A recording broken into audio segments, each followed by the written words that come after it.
and welcome to the Entire Brief. Today is Friday, the 5th of September. I am your host, Daniel, and today we're going to talk about Trump relabeling the Department of Defense to the Department of War. An asylum seeker in the UK has been found guilty of sexual assault on a teenager that sparked significant protests. And lastly, the Kremlin says security guarantees for Ukraine cannot be provided by a foreign military. So firstly, United States President Donald Trump is renaming the Department of Defense to the Department of War, the White House said on Thursday. Trump will sign an executive order on Friday authorizing Defense Secretary Pete Hegseth and the Defense Department to use secondary titles at White House. A White House document stated, as the president cannot change the name without legislation. Renaming of the U.S. departments needs congressional assent.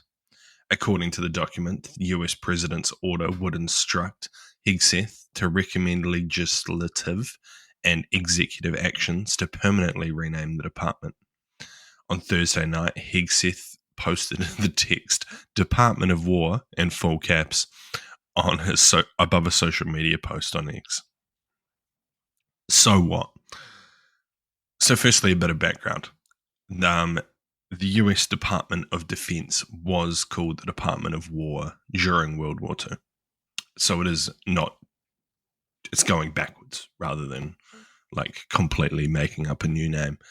However, I feel like the rebrand to Department of Defense is positive, right? It's a good selling point, regardless of what it actually does, right? It is the Department of War. But calling it the Department of Defense sounds a bit better and is a better sell in the public domain. Because, most people don't like war. And when your department has it in the name, it's pretty clear what you want to do. So I think this is a pretty silly rebrand back to the Department of War. As, the US is always going to try and claim that what they're doing isn't conducting offensive war. It's providing defense to local communities or helping like vulnerable people or supporting allies in their defense in Ukraine. That's the idea. You don't sell it as, we're going in there to fight Ukraine, fight Russia in a war.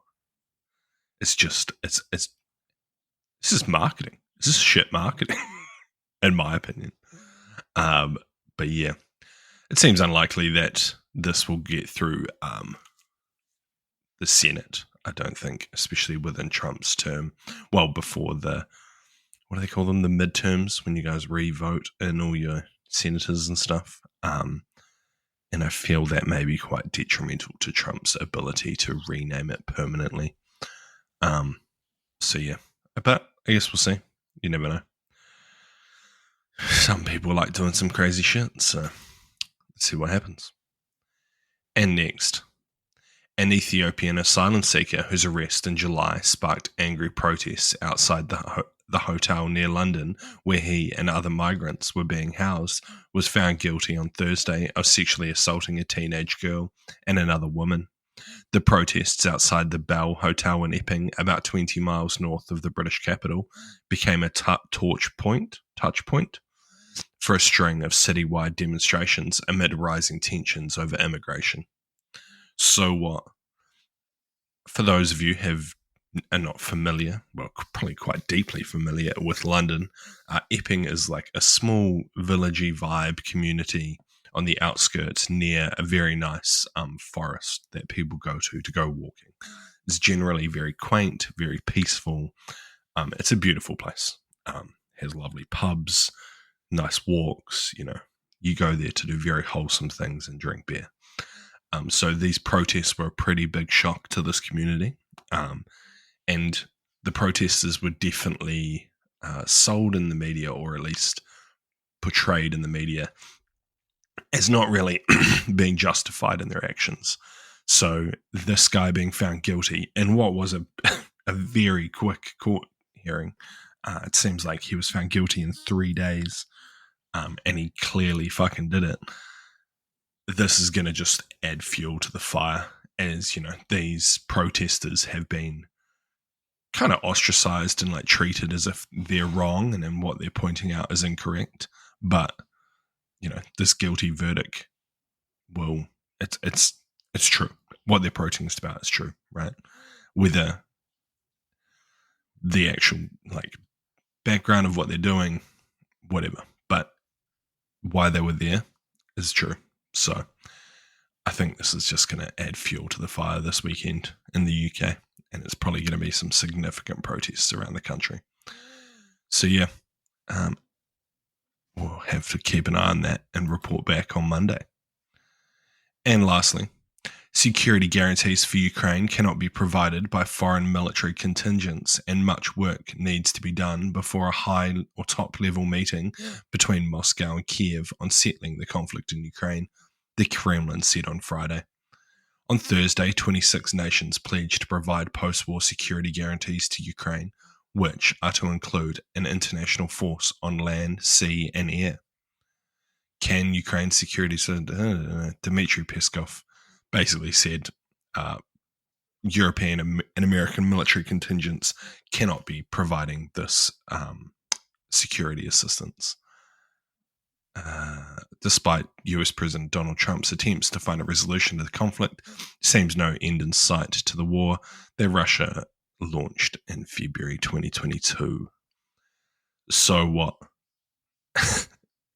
It's just more of the same, right? Back when Putin met Trump in Alaska and the meetings around that, they seemed open to the idea. They were courting Trump, pretending that, we're open to the idea of like Western support for Ukraine to provide security that could bring an end to the conflict and keep everyone happy. They just clearly don't give a fuck. They've played Trump like a fool and quite well, which is what a lot of people suspected may be happening.